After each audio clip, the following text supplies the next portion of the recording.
Bonjour Nathalie, merci de nous accueillir sur le stand de La Poste. Donc là, il y avait un événement ce soir en fait sur le stand qui était les femmes du numérique. Donc pouvez-vous nous parler particulièrement de cet événement?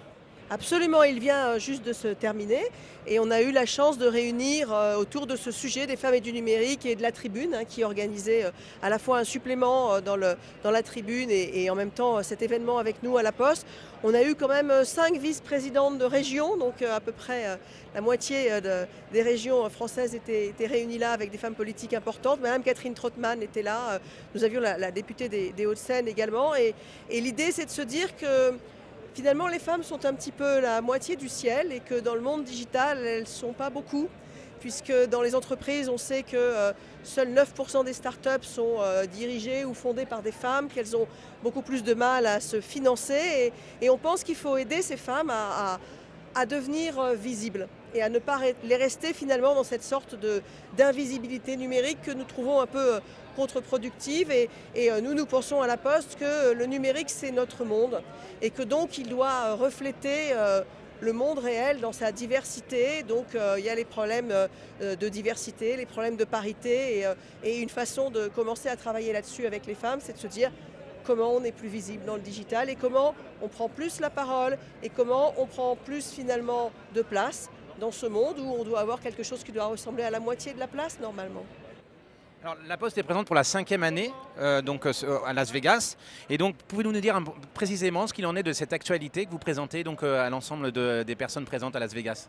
Absolument. D'abord, c'est une chance pour nous d'être venus 5 fois de suite comme ça à Las Vegas. Maintenant, tout le monde sait où nous trouver. Donc, il y a une vraie émulation autour du stand de la Poste. Eh bien, on a finalement fait ce qu'on avait dit. L'an dernier, on a présenté l'application e-santé, donc qui est une application finalement avec une vision extrêmement patient-centrique de comment on peut aller gérer plutôt sa santé au sens large du terme et donc son bien-être, sa santé vraiment au sens le plus large par rapport au fait qu'on a plutôt tendance à soigner des pathologies aujourd'hui. Donc vous allez voir un spécialiste qui va vous soigner une maladie. Aujourd'hui, nous, ce qu'on dit, c'est que c'est intéressant de réunir toutes ces informations autour du patient pour avoir une vision à la fois en anticipation et curative aussi sur sa propre santé.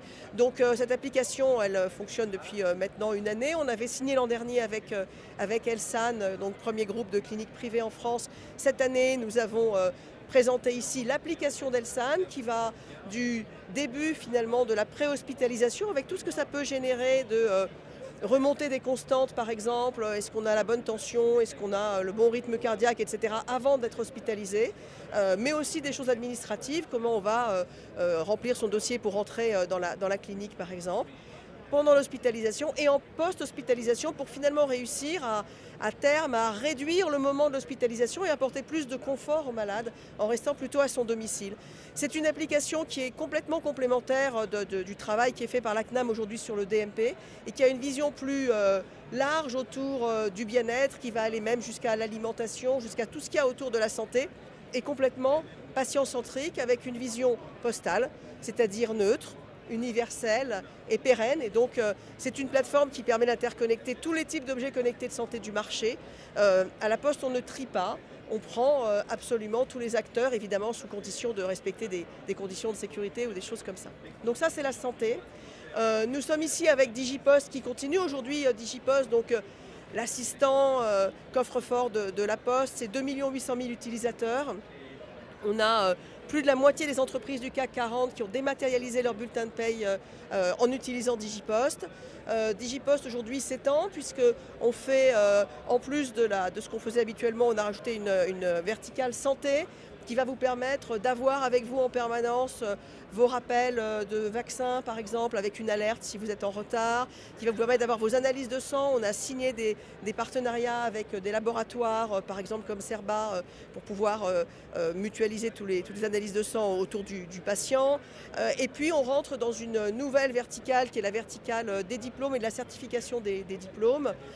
Digipost aujourd'hui est utilisé par exemple par l'ENSIMAG à Grenoble ou par Polytechnique pour communiquer avec les élèves, communiquer les relevés de notes et avoir des attestations de diplôme valides. Digipost certifie l'authenticité des diplômes et d'ailleurs des documents en général quand ils viennent de la source native du diplôme.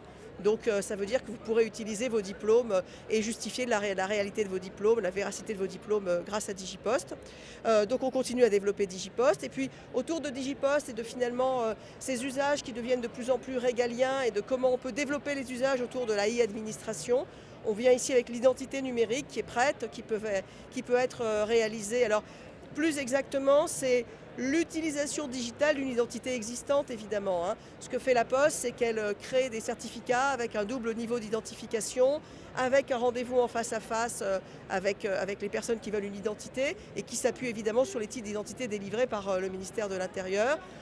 Aujourd'hui, ça existe en bureau de poste et chez les factrices et chez les facteurs, et évidemment en ligne. Tout le début du parcours se fait en ligne.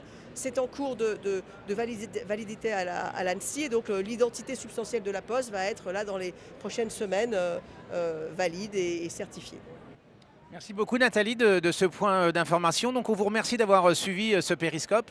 On vous propose de nous suivre pendant ces prochains jours sur les médias sociaux de la Poste, les différentes informations qu'on mettra, les innovations. En tout cas, merci à tous de nous suivre en direct et puis à bientôt.